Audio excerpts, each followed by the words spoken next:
gente pode pensar o terror, o horror como um gênero literário, mas também como um elemento que aparece nas histórias. Ele pode aparecer em história de ficção científica, história de aventura, fantasia. Então, o terror, o horror, ele pode aparecer nas histórias como elemento, mas a gente tem um gênero marcado, né? E eu diria que histórias de horror, terror, elas existem desde, eu acho que as pessoas começaram a contar histórias, né, sobre os seus medos mais profundos, né, de como sobreviver, não é? Vida, morte, né? Quando a gente pensa na morte, a gente pensa sobre esses medos também, não é? Mas em termos de gênero, ela tem essa pegada inicial, né, como a Ana estava falando, é bem no gótico, né, no gênero gótico aí que a gente vai estar tendo o surgimento do gênero, né, como aí algo que a gente pode classificar num tipo de história. Bom, falo sobre essas coisas aí também no meu livro, e tem vários livros de terror escritos, né, vários contos. Já estou lançando mais um livro de contos, que é A Tumba do Maestro, agora na Feira do Livro, semana que vem. Então, é um livro de terror também, não é? E com várias tendências do horror, não é? Então, a gente pode pensar em horror sobrenatural, em horror psicológico, em horror cósmico, não é? Então, a gente vai ter várias categorias, não é? E universos diferentes do terror para poder se movimentar, ao menos eu, como autor, penso sobre isso, né? Em trazer tipos de terror e horror diferentes para as minhas histórias. Eu gostei disso, de a lei de gênero ser uma técnica que pode ser usada em qualquer gênero, é meio como a literatura erótica, tu pode pensar nela como gênero, mas pode haver erotismo em qualquer outro tipo de texto, né? Interessante esse conceito. Duda, tu tocou rapidamente, qual a diferença, então, do horror e do terror? Olha, a própria autora, não é, do gótico, não é, Anna Radcliffe, não é, já dizia, né, falava sobre uma diferença entre terror e horror.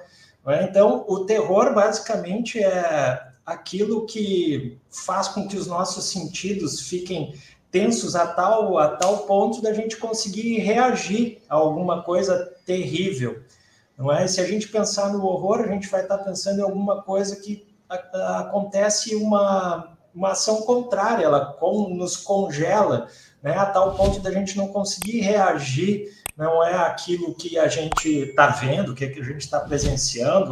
Vi um monstro horrível, então vi um monstro Lovecraftiano, Cthulhu, não consigo me mexer mais, né, diante daquele horror supremo, e ali eu fico à mercê, né, daquele horror, não é? E o terror seria exatamente a gente conseguir, a partir do terror, ter uma reação, talvez até mesmo lutar contra aquele terror ou fugir, talvez, não é? Mas então eu acho legal em termos de técnica literária entender que há diferença entre terror e horror, porque quando a gente está escrevendo uma história de medo, digamos assim, não é? A gente pode pegar essa moeda e usar ela de lados diferentes. Agora é o momento do terror, não é? Que o personagem consegue reagir ainda àquilo que ele está vivenciando. Agora é o momento do horror, não tem mais jeito, é o clímax, é a potência maior do horror, não é? Que é aquilo que vence, não é, o personagem a tal ponto dele enlouquecer, ou dele ser devorado por aquilo que apareceu diante dele, né? Ser morto e tantas outras coisas. Então, terror e horror são coisas parecidas, não é? A gente sempre... às vezes me pergunto, o que tu escreve, não é? Eu digo, escrevo horror, mas eu poderia dizer que eu também escrevo terror. Elas se misturam muito, né, no imaginário popular. Exato. Então, elas se misturam. Então, em termos de convenção, não é? Tanto faz, né? Se eu vou dizer ali que escrevo terror ou horror, tá? Mas, se a gente pensar em termos de técnica, e o suspense, né? O suspense entra onde aí? O Stephen King, por exemplo, escreve suspense, escreve horror, ou mistura as duas coisas, ou depende do livro?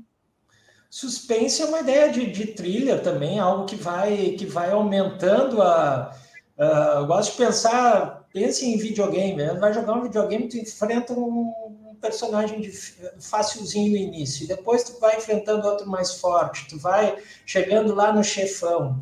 A parte de uma história com suspense, ela também vai chegando nesse ponto, ela vai aumentando gradativamente até alcançar o seu clímax, não é? E para quem gosta de suspense, aí, de repente, um horror psicológico vai ser, às vezes, melhor até que um horror sobrenatural. Aí depende, mas pensem assim, não é? Quero uma história de suspense, vou ver todos os filmes do Hitchcock.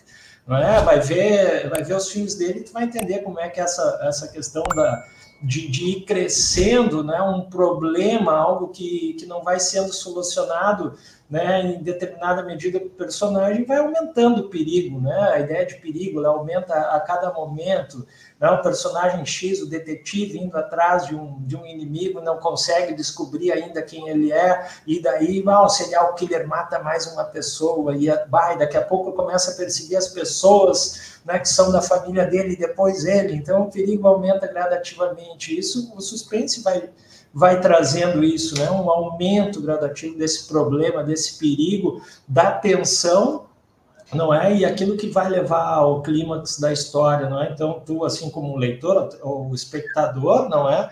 Tu vai ficando tenso, tu vai ficando, não é? Cada vez percebendo que o perigo está mais próximo.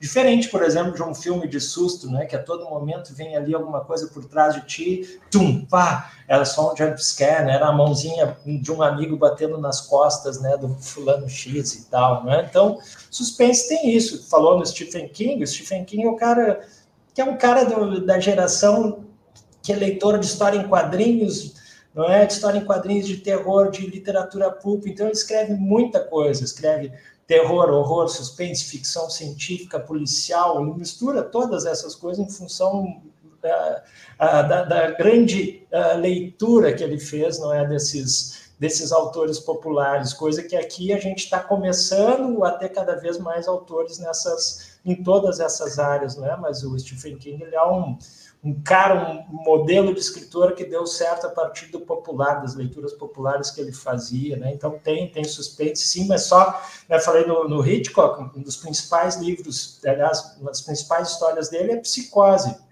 que não é de um autor que escrevia o horror cósmico, não é? Que até, deixa eu ver, cadê? Eu já deixei até aqui o livro para mostrar para vocês, não é? Do Robert Bloch, até foi lançado pela Dark Side, né? Uma das versões aí.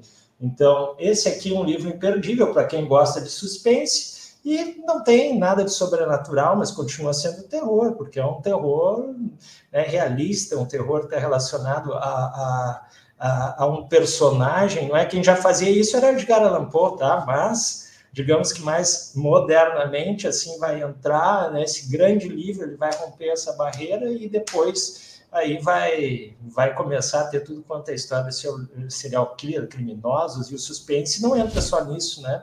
Entra em várias coisas, né? Como os thrillers de ação, muitas vezes eles têm suspense, tá? Pode ser algo mais sombrio ou menos sombrio, né? Depende.